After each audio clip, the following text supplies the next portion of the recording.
Welcome, everyone, to another episode of the Invisible InCourage SHOW, brought to you by the Invisible Disabilities Association. I'm Wayne Cannell, founder and CEO of IDA, and I'll be your host for today's show. We want to welcome today one of our IDA ambassadors, Kennedi Dotson. Welcome, Kennedi. Hi, everyone. Oh, so great to have you, Kennedi, and this is a pretty exciting time for us. We love our ambassadors. But what we want to do is we want to learn a little bit about Kennedi. So tell me where you grew up and what do you like to do, for fun? So I grew up in a small town called Seaman, Ohio. It's in Adams County. I live out in the country, so there's lots of rural type things, an area. So there's a lot of cows, horses. I like to read and write, and obviously I like to ride horses too. Awesome. And I hear you have a horse. And what do you like to do with your horse? So I used to do a lot of 4-H and Gymkhana. And Gymkhana is like speed classes, so barrels, poles, stuff like that. Wow. Wow, that's pretty amazing. But let's just tell us a little bit about your journey now. You were diagnosed with EDS, or Ehlers-Danlos syndrome, I hope I pronounced it right, IBS and fibromyalgia by the age of 8, but you were experiencing symptoms like chronic joint pain from as young as 4. Wow. How did these very early experiences in, your eventual diagnosis shape kind of your perspective on health and wellness? Well, when I was little and, always being told that it wasn't true and that I was just lying because I couldn't see it, I had a lot of identity problems and, it kind of made me feel like I should distance myself because they wasn't listening to me. But growing up with it has made me realize I have to advocate for myself because if not, they won't be able to know. Yeah. So I'm guessing it kind of changed your experience. How did your family handle this? My mom has always been my biggest supporter. If I didn't advocate for me, she always made sure she did, because there was times where I just felt like giving up and, they're not going to listen to me. So what's the point? But my mom has always been there to really push for me, because sometimes, it gets tiring to push for yourself all the time. Well, right. So, many people with invisible disabilities are often disbelieved, right? Because they don't look sick. How have you navigated this disbelief, and what message do you have for others who feel invalidated or misunderstood? My message to them is that I definitely understand and I see where they're coming from, but not only do I hear them, I see them, because I know, they don't see. And the struggle is hard, but I just always push through it because I just know that we might have to push harder than the average person, but in the end, it is worth it. Well, let's go back and just a notch here and let's just talk about. So tell me about, what is Ehlers-Danlos syndrome? So Ehlers-Danlos syndrome is a connective tissue disorder. So it not only does it affect joints, I've gone through heart problems with that, stomach problems. It kind of affects the whole realm of things. Right. And then your fibromyalgia you talked about too as well. Yeah, I dealt with that a lot when I was younger. So I don't remember all of that there, just because I dealt with it a lot when I was younger. Right. And so this, the impact on you. So how does that impact you kind of on, all these things you're talking about, these invisible disabilities, kind of on a daily basis? I mean, what, do you have to change your routine a little bit different than maybe other people would? What if you had to navigate? I mean, obviously in school, I would guess there'd be some difference in navigation as well. Sometimes the best thing I can do is just take it day by day, because each day is going to be different for me. I do a lot of things at school, so sometimes the days are really easy, sometimes the days are really hard. I just know if it's a really hard day, I come home, make sure I'm staying hydrated and propping my legs up, because usually that's what hurts me the most is my knees. So I really just have to take it day by day. Yeah, wow, that's got to be tough. So you joined IDA as a junior ambassador almost 4 years ago. And during that time, you became a voice for those who live with invisible disabilities such as yourself. What do you hope to achieve in your new role as you move from junior to IDA ambassador, which we're so excited to have you as an IDA ambassador? And what specific stories or messages do you want to share? So yeah, share some stories about your journey and how you've been able to, talk about others and help them. So through this platform and being able to be an ambassador, I've created my platform P.U.S.H. Please understand health issues. And with that platform, I've been able to talk to a bunch of people through pageants. I've been able to talk to judges in the interview that also have struggled with it.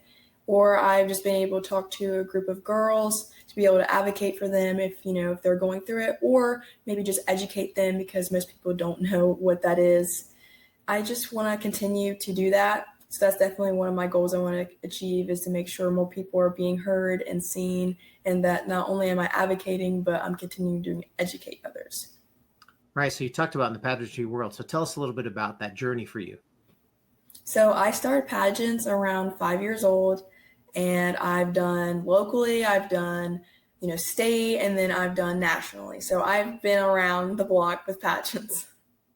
And what did you find out about the pageant that really helped you, with yourself, also living with an invisible disability, the impact, people can't see it, right? So it's something that you're going to have to verbally share. So talk a little bit about that. So with me having my invisible disabilities through pageants, I've been able to create my platform P.U.S.H. So being able to, put that out there only like through interviews, through social media, through my community services, and just, being able to talk to and express how I'm feeling, and then being able to, advocate and educate others. And what's been the reception? I mean, how you talked about the judges, you talked about other contestants, I'm guessing the audience as well. So how has that been received, and what have you, share some of the feedback that people have given you? Honestly, I was shocked with how many judges and people I ran into that actually had the same thing as me or their own disability.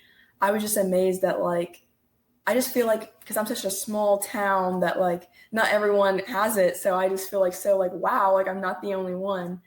But I mean, otherwise, some people was shocked, and then I got to educate them, and they just was telling me how amazed they were at everything that I've done and accomplished, was struggling with that because they said they had no idea just by looking at me, which, I understand that, because if you don't know, sometimes that just gets overlooked so easily. Yeah. So has there been any times where people didn't believe you, and what happened? I mean, definitely doctors have never believed me. I mean, I had to go through that when I was little, just not being heard and listened. And especially in school, I used to struggle a lot with missing because I had to push through the days because they wouldn't let me go home because I didn't have a fever. Wow, didn't even think about that. Right. Yeah. And so did you have an opportunity? Did you share with your classmates, or did you kind of keep it to yourself in a sense? And how did that work out? A lot of the times I kept it to myself because I realized that they wasn't listening to me. But I did have one teacher that I really did share how I was feeling, because she always made sure to contact my mom personally instead of me having to go through the nurse. So her was like my outlet, being able to go home and being able to express myself. Yeah. Wow. That's just amazing. So, power of storytelling is kind of our theme here at Invisible Disabilities, right? Especially with our ambassadors, right? Your stories matter, and people can't deny your story in a sense. I mean, it's really what you're going through, and how has it impacted your journey, telling your story and sharing it with others, and, what has that done to help you through your journey? So through being an IDA ambassador, I wrote a lot of articles for my local newspaper, and I really do enjoy writing. So when I'm able to write, it's kind of like my therapeutic, just putting it all down there. So definitely being able to write it down and knowing that other people can read it and hopefully understand. And if they don't understand, maybe be like, wow, an eye opener for them, be like, wow, she's doing this, and other people have, problems that we're not able to see. So that has definitely been able to help me, just writing it down and knowing that I might be educating others. Yeah. So do you find as a young person that, do your friends understand it when you share it with them, or do the adults, who do you find is actually kind of believes you, right? I think about our 2025 theme for Invisible Disabilities, which is called See the Invisible, which is listen, believe, and support, right? Take time to listen, believe what is shared, and support if needed. I mean, have you found that your peers are more likely to believe you, or adults? I mean, what area is, the impacting, because that's one of the biggest things people struggle with invisible disabilities, is this disbelief or prejudging by, Yeah. well, but you look good, right? I feel like the older I've gotten, I think adults have listened more, just because I'm old enough to really push hey, I am not okay and I do not feel good. People my age sometimes kind of just laugh it off, oh, she's just joking, or she just wants attention. But there is some people that really do care and like understand. Like I have friends at school that know my conditions, so they know if I'm pushing myself and like, hey, she needs to sit down, she's about to pass out. And if I can't advocate for myself, I know that I have friends that will, but I also know that I have teachers at my school that will. So I think it's kind of both. Like I just find it like I've seen both. Yeah, well, sharing it, I find that I've heard so many stories where people are like, I'm afraid to share, I'm afraid to share. But when they share, they get the opposite reaction of what they were expecting.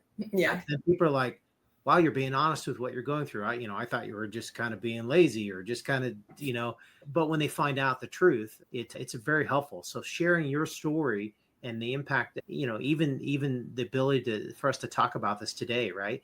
And how that's going to impact and help others. So think about that. Think back in your whole journey here, maybe it's in your pageant world, maybe it's at school. Give me an example of how you've been able to use what you're going through to help somebody else. So I was in gym class for my CTC. So I'm in an early childhood education program. So I go to elementary and I was playing tag and, trying to interact with the kids. And I didn't want to give up because, I wanted to keep on going, but I was about ready to pass out. And one of my friends was telling me that she had POTS too. So she knew what I was going through. And when I was able to tell her like what was going on, she like understood and related.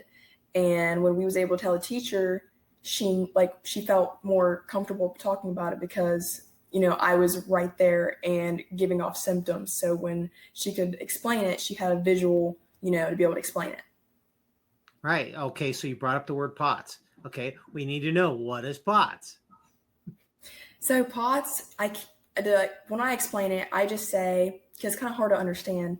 So I can't stay in the heat very long. I pass out really easily if I do that. So hot showers is a no-go for me. Sometimes just standing in the line at school is a no-go for me. Standing up too fast, no. Anything like that, which makes it really tough because, I'm a 17-year-old girl, so I want to go out and do things, but sometimes my body is just like, no, you can't do that.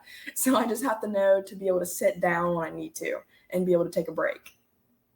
Right. So tell me about, do you have some close friends that kind of are around you? Do you find that you connect more with other people who are living with disabilities, or just kind of you have friends that understand what you're going through? I have been able to meet at least one girl that has EDS and POTS just like me. And we kind of grew up together. So it is nice knowing that, not only are we close friends, but we do share, something more meaningful, which is, having disabilities together. We always call each other the zebra twins because that's the, thing for EDS. So I do have someone that's, in my corner and understands it. Well, that's good. That's good. Now you go back to your mom. You mentioned your mom. So tell me how mom has been, kind of a rock for you. You've talked about that and how important that is. So my mom has always been the one that, if I say I'm not feeling good, then she will, go to the doctors and say like, hey, she is not feeling good. She never just let them brush me off because when I was little, I didn't want to argue with the doctor. And sometimes I still don't want to argue with the doctor, but my mom will argue with that doctor to let them know like, hey, she is not okay because she knows me better than anyone. So, she knows when I'm not okay. So she really has just been just so supportive and making sure that not only I know that it's okay to sit down, but letting the school know like, hey, she has these disabilities. You cannot push her to do these things, or wherever I'm going, she makes sure that I'm able to have the support that I need. Wow. That's great. So one of the things that it is having that support system, having a parent or a family member to be able to be there for you. Do you have any siblings? I do have 4 siblings. Yeah, 4 siblings. Okay. So, wow, that brings up another question. Good. So how has your siblings been involved in what you're dealing with? And are you the only one in the family that's living with these different disabilities? So I think my sister goes through her own set of health issues, but she's kind of a more private and doesn't like talking about it. I'm not sure my brothers, they haven't really came out with having, any of those type of disabilities or health issues. But my sister really did see it all with me. Like she's seen when I wasn't feeling good, when I would cry for hours about my stomach, honestly, her and my mom really seen it all when it came to that. And how has it impacted those relationships with your siblings? I think me and my sister was kind of close in that area, just knowing that she was there for me, and she also knew that I was going through those things, so she was able to, tell my mom like, hey, Kennedy's going through one of her things again, just making sure that the family was updated on me. She was definitely there to help when I was too young to, tell my mom and stuff like that. Well, that's great. Having a family around you. Oftentimes people don't have a family that believes them. And, I'm real excited that one of the things that our ambassadors have an opportunity to do is to share, like you mentioned, is, hey, you're not alone, right? Because that's one of the big issues that we struggle with invisible disabilities. You even brought this up earlier where people say, oh, you just want attention. Well, the opposite happens in a lot of cases is that everybody leaves. So you don't get attention. You actually have isolation. And so one of the reasons why we have these ambassadors is for you to really share, like through this video, even to share, say, hey, you're not alone. I understand what you're going through. Not that there's some cure to your illness and those type of things, but there is, when you have somebody to come alongside you, to feel along with you, to understand, I think it really makes them, the journey's not so tough, right? Yes. So this is called the Invisible InCourage SHOW. That's I Encourage. And so one of the things we always like to ask our guests is, what gives you courage to make it through the day? Now, that's not to make it through, a week or a month, or, make it through the whole big old pageant thing or whatever. But what is the thing that gives you courage just to make it through the day? I guess what gives me the courage is just the strength that I have, just knowing that I have to push 10 times harder than the average person, and just to make sure that I'm not giving up, that there is still a point to all of this, even though when I'm, 10 hours in and I'm ready to give up, that I can't give up, because I have to show others that, they can do it too. I don't want to be the person they look at and be like, look, she gave up, so obviously that's what I should do too. I want to be the person when they look at and be like, see, she's still going, so I need to push and keep on going too. No, it's great. So you're trying to be that example, it sounds like, for others to really understand that, living with an invisible disability can be often tough, right? It can be really tough, and it's not about overcoming all odds and those type of things, because there's things that you can't do. Like you said, you can't stay in the sun too long. You can't do those things. So it's learning your limitations, I think, is a big part of it. Yes. But also sharing with and saying, hey, back to, you're not alone. I've been there, done that. Yeah, that's awesome. So is there any final thing you kind of want to share, as you're talking to this audience around the world, and that you'd like to share, kind of either something that would be encouraging with an E, encouraging, or something that you might, some advice you might want to give? My advice is to not let other people discourage you and put you down, because I know living with it when I was younger, doctors not believing me, teachers not believing me, put me in a really deep depression because I just felt like I was alone. So I definitely advise, do not do that. Find the people that are going to help you and support you and not bring you down and make you feel like you're crazy or that you don't know what you're talking about. Make sure you're surrounding yourself with people that understand, or at least will try to understand. Yeah, definitely, making sure that you're surrounding yourself with positive influences, but also, like he said, knowing your limits, not pushing yourself too hard, but also not giving up, because I've always struggled with either pushing myself too hard or just not trying at all. And I feel like it's very important to find that balance. No, that's fantastic. And one of the great ways is that all of our ambassadors have their social media up on on invisibledisabilities.org, and go there, connect with all the ambassadors on their social media. You can find friends there. They can help you. They can, help you understand that you're not alone. And the journey, we have some ambassadors that are young like you, and we have ambassadors that are a little bit older and they've been through it for a long time. And so it's a great way to connect through the organization. Well, I really, really appreciate you, Kennedi, joining us today, and for joining us on another episode of the Invisible InCourage Show. Everybody, you can learn more about IDA at invisibledisabilities.org. You can go check out Kennedi's bio on the ambassador pages and learn more about her. You can also listen to the shows at ida.fm, ida.fm, or watch at ida.tv. And we want you to have a great day and be encouraged.